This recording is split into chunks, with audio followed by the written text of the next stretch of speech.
வணக்கம் நண்பர்களே. இன்று நாங்கள் உதயபுரம் கடற்கரை பகுதியில் காணப்படுகின்ற குப்பை கூலங்கள் மற்றும் பிளாஸ்டிக் பொருட்களின் பாவனைகள் தொடர்பான ஒரு சிறிய காணொளி ஒன்றினை எடுப்பதற்காக அங்கு சென்றிருந்த வேளை அங்கு ஒரு சிறிய பாத்திரத்திற்குள், அதாவது பிளாஸ்டிக் பாத்திரத்திற்குள் அகப்பட்ட நிலையில் ஒரு ஆமை ஒன்று காணப்பட்டது. இது எவ்வாறு அங்கு வந்துள்ளது என்றதை நாங்கள் அறிய முடியவில்லை. அதே நேரத்தில் இவ்வாறான பிளாஸ்டிக் பொருட்களின் பாவனையினால் இவ்வாறான உயிரினங்கள் மிகவும் பாதிப்படைந்து வருகின்றதுக்கு ஒரு சான்றாகவே இது காணப்பட்டது.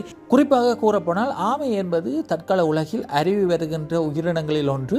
இந்த ஆமை மற்றும் அறிவி வருகின்ற உயிரினங்களை சரியான முறையில் பராமரித்து அடுத்து வரும் சந்ததிகளுக்கு இதனை நாங்கள் கையளிக்க வேண்டியது எமது பாரியொரு கடமையாகும். இவ்வாறான கடமைகளை நாங்கள் மீறி செல்வது சுற்றுச்சூழலுக்கும் சரி எமது சந்ததிகளுக்கும் செய்கின்ற மிக பெரும் துரோகமாகும். உண்மையிலே மனிதர்களை நாங்கள் பகுத்தறிவு உள்ள விலங்குகள் என்று கூறுகின்றோம். ஆனால் மனிதர்களுக்கு பகுத்தறிவு உள்ளதா என்பதனை இவ்வாறான பிளாஸ்டிக் பொருட்களை கடலில் பார்க்கும் பொழுது எங்களுக்கு தோன்றுகின்றது.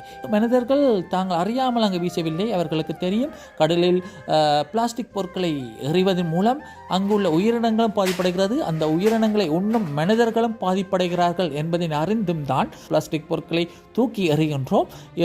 மற்றும் அந்த பிளாஸ்டிக் பொருட்களை மீள்சுழற்சி செய்யலாம் என்று அறிந்தும் அதனை சேகரித்து மீள்சுழற்சிக்கு கையளிப்பதே கூட அவர்கள் சோம்பரித்தனத்தை காட்டுகின்றார்கள். இவ்வாறான சோம்பரித்தனத்தால் தான் இவ்வாறான உயிரினங்கள் மிகவும் அவஸ்தைக்கு உள்ளாகின்றன மற்றும் இயற்கை வளங்களையும் அவர்கள் அழித்து வருகின்றனர்.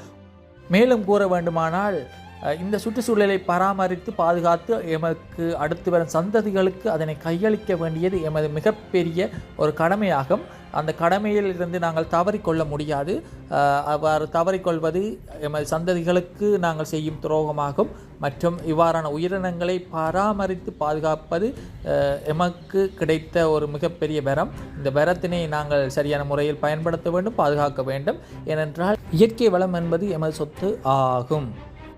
இவ்வாறான சூழ்நிலைகளில் நாங்கள் நினைவில் கொள்ள வேண்டிய விடயம் என்னவென்றால், நாங்கள் அனாவசியமாக பயன்படுத்தி தூக்கி எறிகின்ற ஒவ்வொரு பிளாஸ்டிக் பொருட்களும் ஏதாவது ஒரு உயிரினத்திற்கு எதிரியாகவோ அல்லது எமனாகவோ அமைகின்றது என்பதனை நாங்கள் நினைவில் கொள்ள வேண்டும். இவ்வாறு நாங்கள் நினைவில் கொண்டு செயற்படும் பொழுது அனாவசியமான பிளாஸ்டிக் பாவனைகளை நாங்கள் தவிர்த்துக் கொள்வோம் மற்றும் இந்த உயிரினங்களுக்கு எதிரான செயற்பாடுகளையும் நிறுத்திக் கொள்வோம்.